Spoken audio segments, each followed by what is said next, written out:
Hello, मैं हूं अव्वल और इस इंग्लिश लेसन में है एक मजेदार टॉपिक।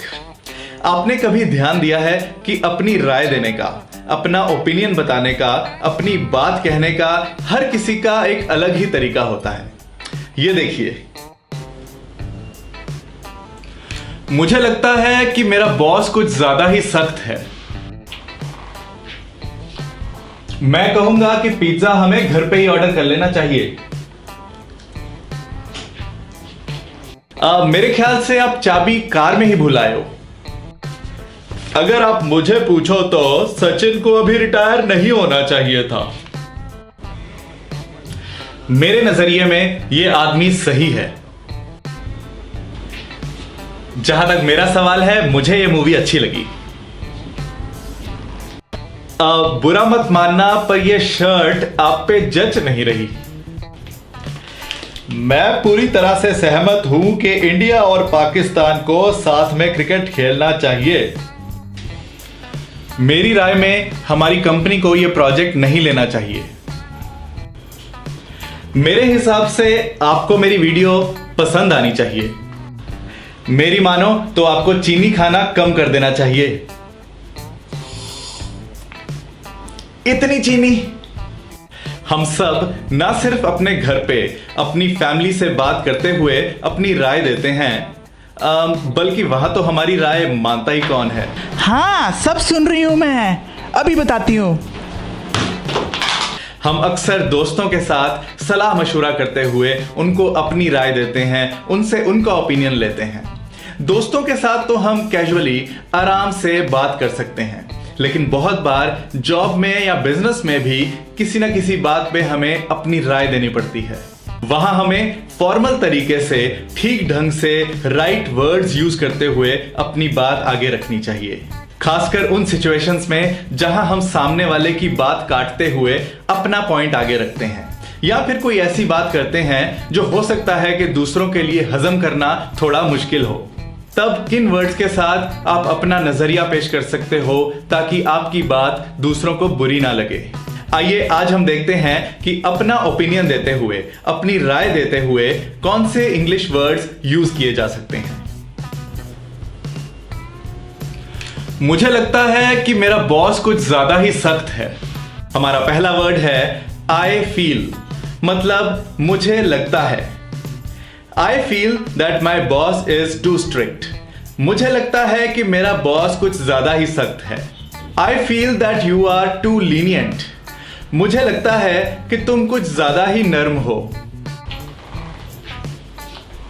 मैं कहूंगा कि पिज्जा हमें घर पे ही ऑर्डर कर लेना चाहिए। हमारे दूसरे वर्ड्स हैं I would say. I would say को हम शॉर्ट में I'd say भी लिख सकते हैं। I would say का मतलब है मैं कहूंगा कि। I would say that we should order pizza at home. मैं कहूंगा कि पिज्जा हमें घर पे ही मंगवा लेना चाहिए। I would say that you should buy a new mobile phone. मैं कहूंगा कि तुम्हें एक नया मोबाइल फोन ले लेना चाहिए। मेरे ख्याल से आप चाबी कार में ही भूल आए हो। हमारे तीसरे वर्ड्स हैं I think. I think का मतलब है मेरे ख्याल से। I think you have forgotten the keys in the car. मेरे ख्याल से आप चाबी कार में ही भूल आए हैं। I think we should wait for him. मेरे ख्याल से हमें उसका इंतजार करना चाहिए।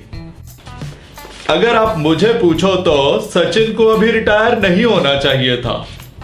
हमारे आज के चौथे वर्ड्स हैं if you ask me. If you ask me का मतलब है अगर आप मुझे पूछो तो।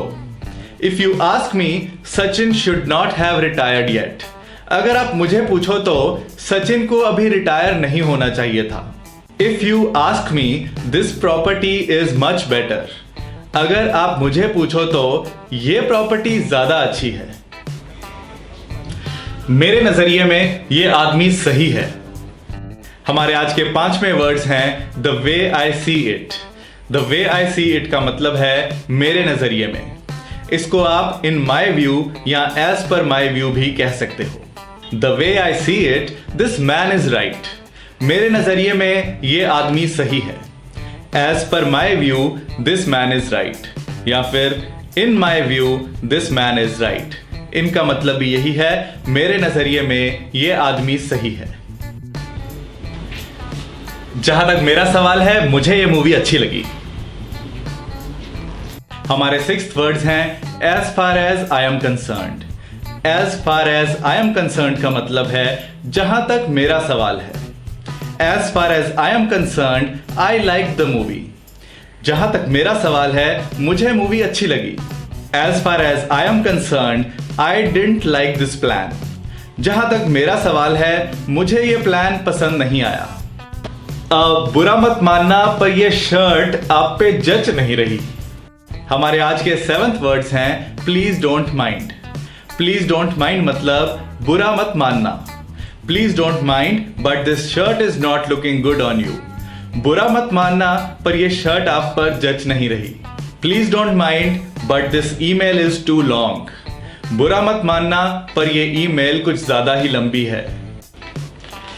मैं पूरी तरह से सहमत हूं कि इंडिया और पाकिस्तान को साथ में क्रिकेट खेलना चाहिए। हमारे आज के 8th वर्ड्स हैं I am utterly convinced. I am utterly convinced का मतलब है मैं पूरी तरह से सहमत हूं। मैं बिल्कुल सहमत हूं, मेरा इस बात पर पूरा विश्वास है। I M utterly convinced that India and Pakistan should play cricket together. मैं इस बात से पूरी तरह सहमत हूं कि इंडिया और पाकिस्तान को एक साथ क्रिकेट खेलना चाहिए। अगर आपको अटरली कन्विंस्ड कहना अनकंफर्टेबल लगे तो आप आई एम कन्विंस्ड भी कह सकते हो। बात का मतलब वही है, बस बात का थोड़ा वजन कम हो जाता है। I am convinced that he should be our representative in the meeting. मैं इस बात से सहमत हूं कि मीटिंग में उसे हमारा प्रतिनिधि होना चाहिए। मीटिंग में उसे हमारी नुमाइंदगी करनी चाहिए, हमें रिप्रेजेंट करना चाहिए।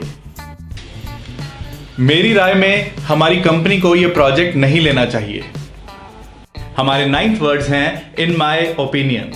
इन माय ओपिनियन का मतलब है मेरी राय में। और अगर ये वर्ड्स आप अपने से बड़ों के आगे बोल रहे हो, अपने बॉस के सामने बोल रहे हो, अपने मैनेजर के सामने बोल रहे हो, तो आप बोल सकते हो इन माय हम्बल ओपिनियन। ये थोड़ा सोफिस्टिकेटेड हो जाता है, थोड़ा अच्छा लगता है। In my humble opinion our company should not take up this project. मेरी राय में हमारी कंपनी को यह प्रोजेक्ट नहीं लेना चाहिए। In my opinion we should start hiring soon. मेरी राय में हमें जल्द ही नई भर्ती शुरू कर देनी चाहिए, जल्द ही नए एम्प्लॉइज को हायर करना शुरू कर देना चाहिए। मेरे हिसाब से आपको मेरी वीडियो पसंद आनी चाहिए। हमारे 10th वर्ड्स हैं according to me. According to me का मतलब मेरे हिसाब से, मेरे मुताबिक। According to me you should like my video.